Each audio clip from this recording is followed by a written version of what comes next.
നമ്മളിന്ന് ചാളക്കറിയാണ് തയ്യാറാക്കുന്നത്. അരപ്പിന് വേണ്ടിയിട്ട് 1/2 കപ്പ് തേങ്ങ, 2 പച്ചമുളക്, 2 ചെറിയുള്ളി,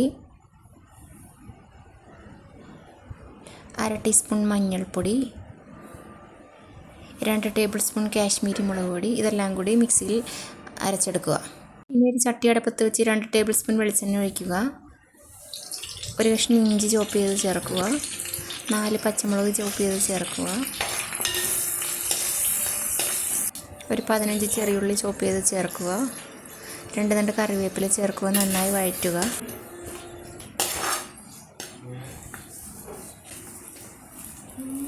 ഇനി ഇതിലേക്ക് 1/2 ടീസ്പൂൺ കാശ്മീരി മുളക് പൊടിയും 1/4 ടീസ്പൂൺ ഉലുവപ്പൊടിയും ചേർക്കുക. നന്നായി മിക്സ് ചെയ്യുക. ഇനി നമ്മൾ നേരത്തെ തയ്യാറാക്കി വെച്ചിരിക്കുന്ന അരപ്പ് ഇതിലേക്ക് ചേർത്ത് കൊടുക്കുക.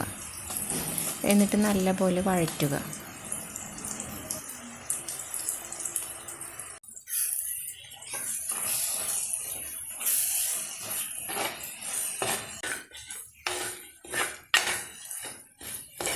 അരപ്പൊക്കെ ഇപ്പോൾ നല്ലപോലെ വാടി വന്നിട്ടുണ്ട്. ഇനി ഇതിലേക്ക് ആ മിക്സിയുടെ ജാർ കഴുകി വെള്ളമൊക്കെ ഒഴിച്ചു കൊടുക്കാം.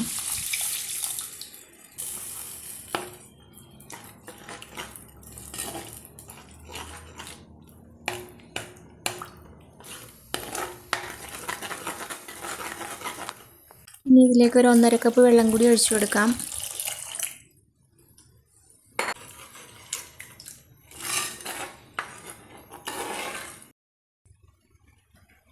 ഇതിലേക്ക് 2.5 ടീസ്പൂൺ ഉപ്പ് ചേർത്ത് കൊടുക്കാം. ഇതിലേക്ക് കുറച്ച് കുടംപുളി വെള്ളം ഒഴിച്ചു കൊടുക്കാം. ഇനി ഇത് നന്നായി തിളച്ച് വരട്ടെ. അപ്പോൾ ഇത് നന്നായി തിളച്ച് വന്നിട്ടുണ്ട്. ഇനി ഇതിലേക്ക് മീൻ കഷ്ണങ്ങൾ ചേർത്ത് കൊടുക്കാം.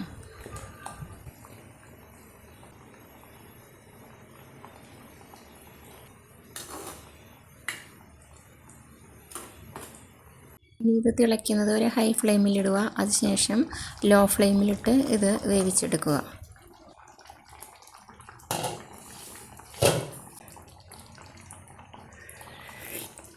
ഇനി ഇതിലേക്ക് 2 തണ്ട് കറിവേപ്പിലയും 1 ടേബിൾ സ്പൂൺ വെളിച്ചെണ്ണയും ചേർത്ത് കൊടുക്കാം.